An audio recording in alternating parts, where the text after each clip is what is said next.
নিয়মিত ফ্লাইটেই দেশে ফিরছেন খালেদা জিয়া। এদিকে অনির্বাচিত সরকার দেশের জন্য নানা সংকট তৈরি করবে বলছেন নূর। জানাবো নিবন্ধন বাতিল করে আওয়ামী লীগের নাম সন্ত্রাসীদের খাতায় তুলতে হবে বলছেন আক্তার। রাষ্ট্র কাঠামো মেরামতে ৩১ দফা বাস্তবায়নে ফিরছে গণতন্ত্রের মূলধারা।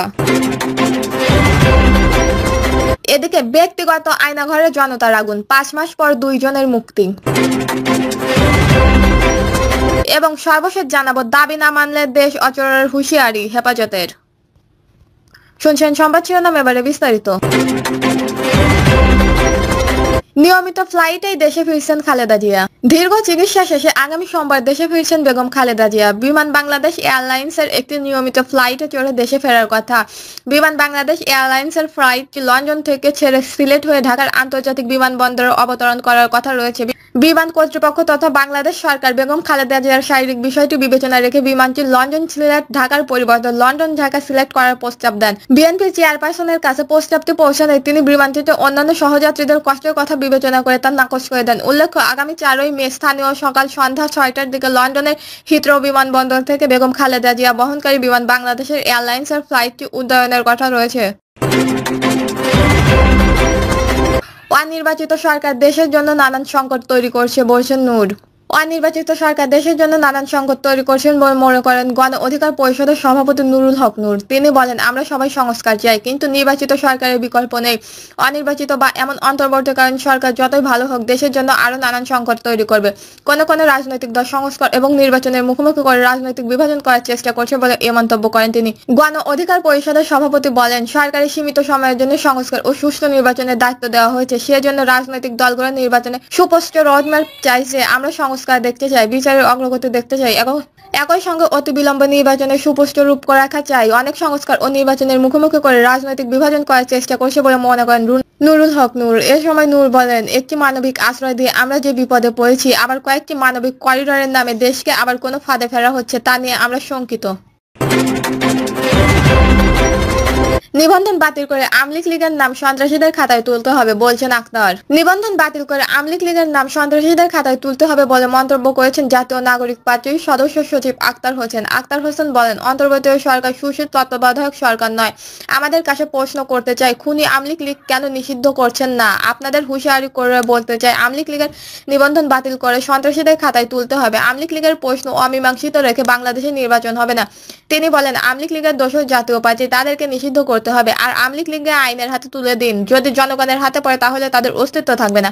তিনি আরো বলেন, আপনাদের কাছে প্রশ্ন, যে আওয়ামী লীগ গণহত্যা চালিয়েছেন, যে আইন আওয়ামী লীগের বিরুদ্ধে আইনগত ব্যবস্থা নিতে বাধা কোথায়? সেই ৫ই আগস্ট বাংলাদেশের জনগণের সিদ্ধান্ত নিয়েছে আওয়ামী লীগ নামে মুজিববাদী আদর্শের নামে বাংলাদেশে কোনো রাজনৈতিক চলবে না। এনসিপির নেতা বলেন, এখন পর্যন্ত আওয়ামী লীগের নিবন্ধন আছে। আমাদের হুঁশিয়ারি দিয়ে বলতে চাই, আওয়ামী লীগের নাম নিবন্ধন খাতা থেকে কেটে দিতে হবে।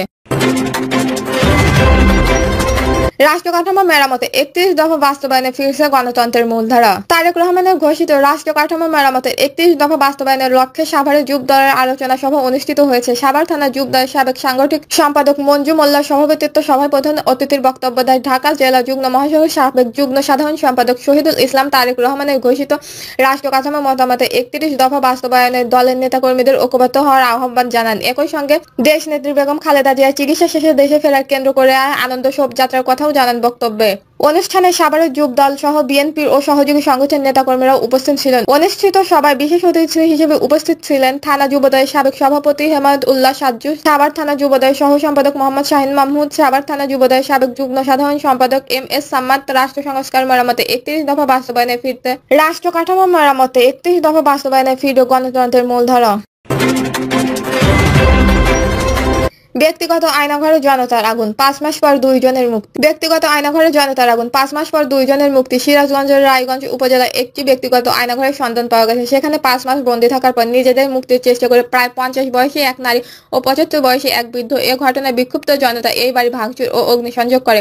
অভিযোগ রয়েছে, এখানে সাধারণ মানুষকে বন্দী করে চাঁদা আদায়, কিডনি বিক্রি ও জমি লেখে নেওয়া সহ নানা অপকর্ম পরিচালনা করা হতো। এ ঘরের সন্ধান পাওয়ার পর থেকে শত শত মানুষ সেটি দেখতে ভিড় জমেছে। উদ্ধার করা ব্যক্তিরা হলেন রায়গঞ্জ রায়গঞ্জ উপজেলার চান্দাইকোনা ইউনিয়নের পূর্ব পাইকড়া গ্রামের মৃত রস্তম আলীর ছেলে আব্দুল জব্বার ও লক্ষ্মী বিষ্ণু প্রসাদের গ্রামের মঞ্জুর আলীর স্ত্রী শিল্পী বেগম। আটক পল্লী চিকিৎসক নাজমুল হোসেন আফতার উপজেলার পশ্চিম লক্ষ্মীকলা গ্রামের রেজাউল করিম তালুকদারের ছেলে ও ইনকিলাব পত্রিকার রায়গঞ্জ উপজেলার প্রতিনিধি। বন্দিরা থেকে মুক্ত হওয়ার পর শিল্পী বেগম জানান, জমি সংক্রান্ত বিরোধে জোর ধরে প্রায় 6 মাস আগে তাকে অপহরণ করা হয়। 1 মাস অন্যত্র রাখা হলেও 5 মাস যাবত তাদের এই ঘরে বন্দী করে রাখা হয়েছে। মাঝে মাঝে তাদের শরীরে ইঞ্জেকশন দেওয়া হয়। এই প্রশ্নের জবাবে তিনি আরো বলেন, পল্লী চিকিৎসক আফরাজ শরীফ, মোল্লা কামরুল, হাফিজুল ও পান্না সহ আরো 3 জন তাকে ওই ঘরে বন্দী করে রেখেছেন। তার সাথে আব্দুল জব্বারের নামে আরো একজন বন্দী ছিলেন। ভুক্তভোগী আব্দুল জব্বার গুরুতর অসুস্থ হয়ে তাকে উপজেলা স্বাস্থ্য কমপ্লেক্সে নিয়ে যাওয়া হয়।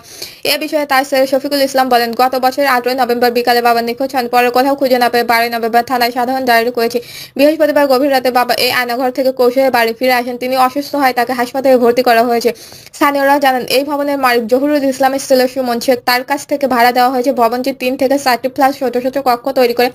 পল্লী চিকিৎসক আরাফাত তিনি আরো কিছু লোকজনদের গভীর রাতে এ বাড়িতে নিয়ে আসা যাওয়া করেন। এ ঘটনার বিরুদ্ধে লোকজন সুমন ও আশরাফের বাড়িতে ভাঙচুর এবং অগ্নিসংযোগ করেন। সংবাদ পেয়ে ফায়ার সার্ভিস কর্মীরা ঘটনাস্থলে পৌঁছে আগুন নিয়ন্ত্রণে আনে। রায়গঞ্জ থানার ওসি মোহাম্মদ আসাদুজ্জামান বলেন, আমরা ঘটনাস্থল পরিদর্শন করেছি। এই ঘটনায় জড়িত থাকার অভিযোগে নাজমুল ইসলাম আরাফাতের একজনকে আটক করে জিজ্ঞাসাবাদও করা হয়েছে। বন্দিদশা থেকে মুক্তি পাওয়া ব্যক্তিরা নিখোঁজ হওয়ার পরে থানায় পৃথক দুইটি জিডি করেছিল। এ বিষয়ে সিরাজগঞ্জ পুলিশ সুপার ফারুক হোসেন বিকেলে বলেন, এই ঘরের বন্দিদশা থেকে 2 জনকে উদ্ধার করা হয়েছে। এ ঘটনায় একজনকে আটক করা হয়েছে। বিষয়টির তদন্ত চলছে, পরবর্তীতে আইনগত ব্যবস্থা গ্রহণ করা হবে। এই ছিল এখনকার সর্বশেষ নিউজটি ভালো লাগলে একটি লাইক দেন, কমেন্টে আপনার মতামত জানান এবং আমাদের পাশে থাকার জন্য বেল আইকনটি অন করে রাখুন। ধন্যবাদ।